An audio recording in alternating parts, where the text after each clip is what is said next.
Today I'll be taking you through some hatchery process, and basically from the background you'll be watching some of my homemade hatchery process made easy too as well. So I'll be taking this video 10 important steps to a successful catfish hatchery.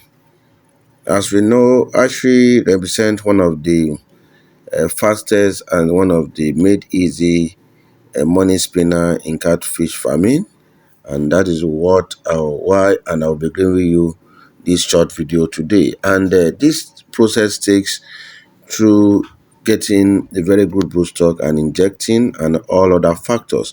So watching from the background is the injecting process, and there's a lot of way you can inject. Note, basically you may not follow my method, but there are a lot of ways you can do you're injecting. You can inject through vertical, you can inject through horizontal, you can inject through a lot of ways, lot of areas you can do this. And how do you do your preparations?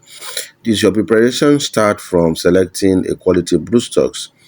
That means you have to choose a healthy, a matured, and a genetically strong broodstock, preferable from 1 kilo or 1.5 kg, as you are seeing from the background. What you are seeing from the background are broodstocks of 2 kg plus. So depending on you, at least the least you can select is at least from 1 kg, 1.5 is okay, and above, but don't go lesser. This is important. Use both male and female with good traits like high surviving rate, fast growing, and disease resistant. You can get this through a constant asher. A constant asher knows and can samples fish of very good trait, because the species may have produced them some fryers, and they might have tested the fryers and see how the fryers are. So these are important. So again, injecting, I said, comes from the bedrocks of a success in catfish hatchery is started from the broodstock selection, and that is the first point you are even seeing on the video. Injecting what size of broodstocks, which size of broodstocks. I told you we injected one. The second we are injecting is about 2 point going to 3 kg of female broodstocks, and that is the first thing. That is what we call the latency period. Those are the time period for you to select your broodstock, inject your broodstock, prepare your broodstocks, and prepare all your ponds, and then we now move on to what we call the incubating period. Another number two things you need to ensure is that ensure that you have a proper conditioning. That means isolate your broodstocks and condition them with high protein feed, maybe for like 2 to 4 weeks before you do your spawning process. These are important because this is going to aid and guide you from giving you the best egg you can ever imagine. Reduce their stress and maintain water quality during this period proper to prepare them for spawning. You can do them too as well. So this is a very good ideology in order to prepare a very good species of broodstock. But from the video you watched in the night, that is around, we did the injected around 11 in the night. That means 11 in the night, and this is the morning, and we are here to start off with the incubating period. And what is the step for the incubating period is for you to ensure you get your saline solution available, you get your male broodstock available. In here we are having a male broodstock of 2.5 kg. That's what we are using to for the claras, and here we are producing just a pure claras line, as you can see. As you are watching from the background, let me give you the third tips, which is maintain clean and functional hatchery infrastructure. Have a well structured facility like the Make sure that you clean up your tank, induce the breeding tanks, the hatchery through incubating system for your hatchery, the borehole, the water management. Make sure that you test all the water, and make sure that you have sure that all the equipment you are using is ready. That means from your syringe and your screens and stripping body net and other facility are available. And the number four is the injecting period, which I've done earlier on this video that you see. They call it the hormonal injection. That means inject female broodstock with ovulin, overfilm, any synthetic hormone that you can use depending on the dosage. I think basically we have 0.5 ml per kg of fish or body weight. Male can be used without injecting, and also you can inject the male, but what you just do is that you inject the male maybe with if you are using 0.5 mil, that means you'll be using 0.025 mil for the male brood, so that means half of 0.5 mil to inject the male broodstocks. It helps to as well, and maintain proper timing, maybe 8 to 12 hours depending on the temperature. I think I've told you about the usage of the temperature and the control of the temperature on one of my videos. And the number five is the stripping and fertilization. After 10 to 12 hours, depending on the water temperature, strip from the female broodstock, sacrifice the male and extract the mint. But if you want to go through the natural way, you don't need to sacrifice the male. From the mint above, the mint are already getting overaged because I'll just be using it because of some sign of I spotted some sign of creamish egg. That is why sperm mint. That is why I'll be using it. Or else I shouldn't have used it. It's important because it is being overaged and it's been getting the black and decayed. So it is not really ideal for a fresh asher, but I can use this as a professional because I know the steps and the area in which I'm going to cut from the mint for usage. So make sure that you use a male broodstock of from 9 months to 2 years, maybe 2.5 years at a max, because male mint gets spoiled and overaged and over matured sometimes. So you need to be very, very careful of these.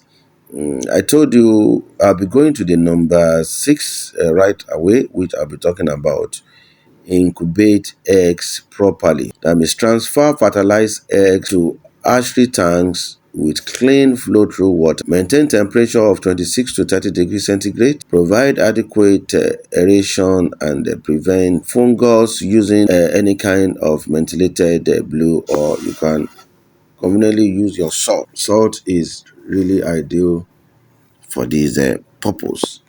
And make sure that you check all those criteria and make sure that you have a what you call a successful hatchery process. And from the background, again, you are still watching us when we are trying to strip off the eggs from the female broodstocks. That means the massaging process, that means the stripping process. Make sure that you strip with ease and make sure that you check and look for eggs of golden color, brownish, or light dark green eggs. Those are some of the criteria of you checking if you are at the right tracks. So not necessarily means all these should be 100% okay, but just to make sure you are still working at the right track. So after then, the next thing to do is to add your mint, adding your mint into it, and making sure that you do your fertilization process properly. So with this, I'll be going to the number seven step, which is monitor hatching process. Egg hatch within 18 to 36 hours. That means it takes above 24 hours depending on the temperature to start hatching. So that means if you do your stripping, your incubating period around maybe 7 a.m. in the morning, it is necessary for you depending, but you have a hatch weather, they will start at that 24 hours immediately. But if not that, they may take a longer period to hatch. I've had a lot of experience from a lot of clients that are far away, and maybe the weather there is very cold, and sometimes the eggs will take about 30 to 36 hours, and they start calling that will it still come out, and I might tell them to hold on because I know it will definitely come out, since the process from maybe 12 hours is still intact. What I mean by that is that by the time you finish with your incubating period, your eggs will change. Some of them, some percentage of your egg will change to white, and the whitish eggs indicate unhatched egg. So during this process, by the time you give them maybe 12 hours, or the least you can give them maybe 18 to 20 hours, and you checked from this period, any eggs that are not completely white eggs will never turn to white eggs. All those eggs will hatch. So delaying process, maybe the eggs are delayed for 42 days, for 72 hours. Once it's above that period that the unhatched egg are formed, I bet you won't experience any more eggs that will not hatch from that process. So the number 8 I'll be talking about is the post-hatch fryers management. So the next step you need to go after your incubating period, after you might have concluded your sterilizing period, you must have done everything and your egg is completely hatched out. So the next process is after hatching, allow yolk sac absorb for maybe 2 to 3 days. So after the 3 days, you start feeding. So this is just for you to allow the newly fryers, to feed on their yolk sac, so that your water can easily be very, very clean and pure. Yeah, you can begin feeding with any type of crumbles, depending on the one you can find. You can use the fine dust, which is the branded one, any of the mem, any of the coupons, or any of that you can get around you. And you can use the artificial one, which is the lava. You can use the Davians, you can use the egg yolk, you can use the Artemia. There are a lot of things you can use in order to start up with them. So I told you about you can use coupons. I think that is common around you. If you can't get the coupons of 0.1, you can get the one of 0.3. But if you can't manage the one for 0.2, quickly go for 0.3. Make sure that you find them, grind them very well to powder, and you can apply on them. Once they become active and swimming very, very fast, so this is the high time to feed them. So the number 9 process I'll be talking about today is maintain optimal water quality. Regularly change water or use a gentle flow through system.